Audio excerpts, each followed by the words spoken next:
গত উপদেষ্টা পরিষদের বৈঠকে এর আগের সপ্তাহে গৃহীত আরপিওকে পুনরায় সংশোধন করা একটি দলের অন্যায় অযৌক্তিক আবদারের কাছে নথি স্বীকার করার শামিল বলেই আমরা মনে করি।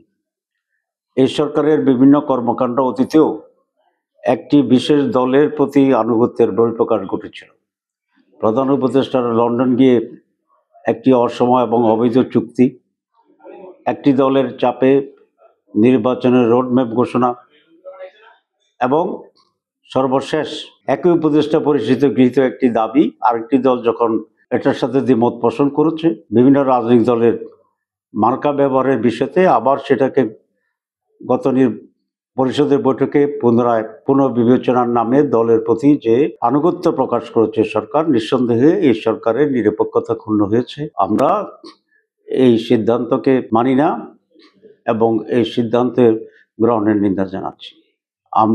আমি স্পষ্ট দাবি করতে চাই, ইতিপূর্বে নির্বাচন কমিশন এবং উপদেষ্টা পরিষদের প্রত্যেকটি দল নিজ নিজ প্রতীকে নির্বাচন করতে হবে বলে যে দুটি সিদ্ধান্ত হয়েছিল, সেই সিদ্ধান্তের সাথে আমরা একমত এবং জাতি একমত।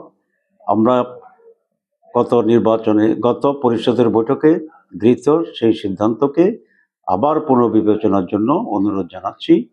অন্যথায় এর বিরুদ্ধে রাজপথে প্রতিবাদ। সনদ বাস্তবায়ন নিয়ে বিএনপি নতুন করে যে পরিস্থিতি তৈরি করেছে, এটি একেবারে অনাকাঙ্ক্ষিত এবং জনগণ ফেব্রুয়ারিতে যে একটি জাতীয় নির্বাচনের ঠিক আগেই হঠাৎ এরকম রাজনৈতিক অনিশ্চয়তা উত্তাপ তৈরি করা ফেব্রুয়ারি নির্বাচন অনুষ্ঠানের প্রক্রিয়াকে বাধাগ্রস্ত করছে বলে আমরা, এবং এইরকম অশুভ চক্রের কাছে প্রধান উপদেষ্টা নথি স্বীকার করবেন, বশ্যতা স্বীকার করবেন এবং ষড়যন্ত্রের কাছে নথি স্বীকার করে উনি সনদকে আইনি ভিত্তি দেওয়ার ক্ষেত্রে পিছিয়ে যাবেন, এটা আমরা আশা করি না। আমরা ওনার কাছে এই আশাই করি যে সংস্কার রিফর্ম ছিল ওনারই নিজস্ব প্রোডাক্ট এবং উনি ওনার এই সন্তানকে নিজ হাতে ছুরি দিয়ে হত্যা করবেন, এটা জাতি বিশ্বাস করে না।